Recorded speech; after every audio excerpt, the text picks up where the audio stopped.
Hello, everyone. Welcome back to my channel. I hope everyone is having a nice day. Before we begin the video, please subscribe and give the video a thumbs up. Jim Bob Duggar barred wife Michelle from position of power. Former TLC star Jim Bob Duggar once shot down his wife Michelle's attempt at having a position of power. In the Duggar family, they believe that the men are the headship and are meant to be in control rather than the women. So, the husbands make many of the decisions for their families. But one time, Michelle almost took on a position of power. Before long, Jim Bob Duggar barred her from this role and took over it himself. So, what happened? Jim Bob Duggar bars his wife Michelle from taking on a leadership role. On Reddit, a clip from an old episode of the family's TLC show has resurfaced. The clip features a sign that was hanging in the family's homeschool school area. It reads, "During school time, 11 a.m. to 2 p.m., no talking, except to raise your hand or quietly get your teacher's attention to ask a question about your schoolwork. All other conversations can take place after 2 p.m. or whenever school time is over." Several of the Duggar kids, the students, signed the sheet. The principal, Jim Bob, signed it.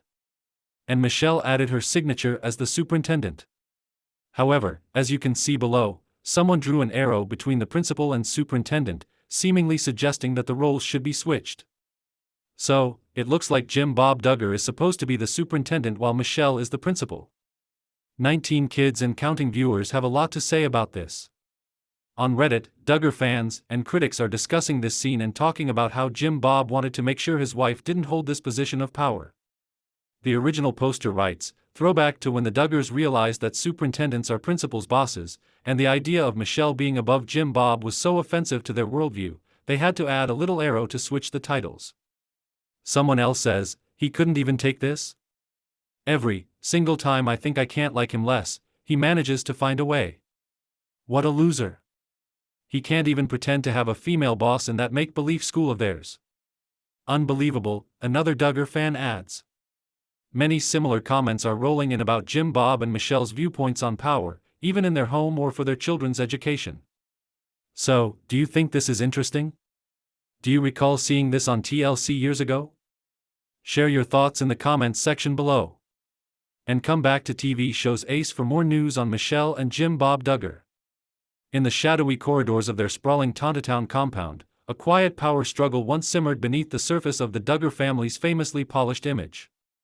While Jim Bob Duggar stood as the patriarchal figurehead, beloved and feared in equal measure by his ever-expanding brood, Michelle Duggar, his soft-spoken wife with the sing-song voice and perpetual smile, harbored a quiet ambition that many never suspected. It was the mid-2010s, and the Duggars' fame was reaching its peak. TLC cameras rolled through their home like silent sentinels, capturing the chore charts, homeschooling sessions, and conservative courtships that had captivated a nation. Yet behind the scenes, Michelle had begun to envision a future where her voice could be heard more clearly, not just as a nurturing mother of 19, but as a spiritual guide, a female leader in her own right. Inspired by the growing popularity of women-led ministries in evangelical circles, Michelle expressed interest in starting a women's outreach program under the Duggar family's umbrella.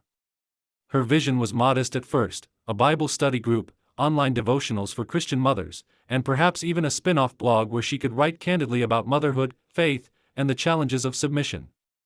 But when she broached the topic at the family's weekly meeting, Jim Bob's reaction was swift and stifling.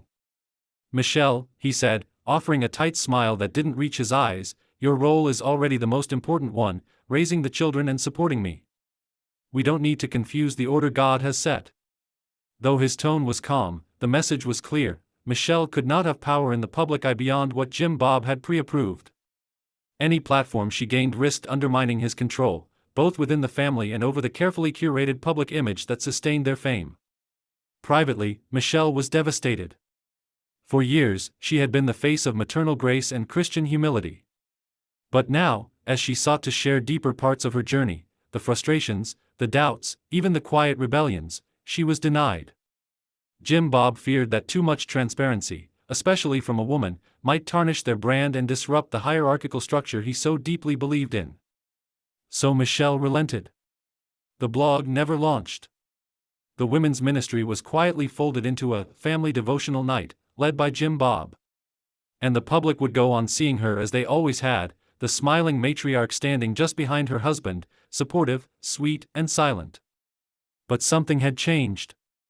In the soft moments before sunrise, when the house was still and the cameras were gone, Michelle would sometimes write in her journal. Her thoughts, her dreams, her frustrations, all kept hidden from the world, yet etched in ink for a future that might one day allow her to speak freely. Perhaps she knew then what the public is only now beginning to suspect, that beneath the quiet smile was a woman with a voice waiting to be heard, once the shadow of Jim Bob's authority finally lifted.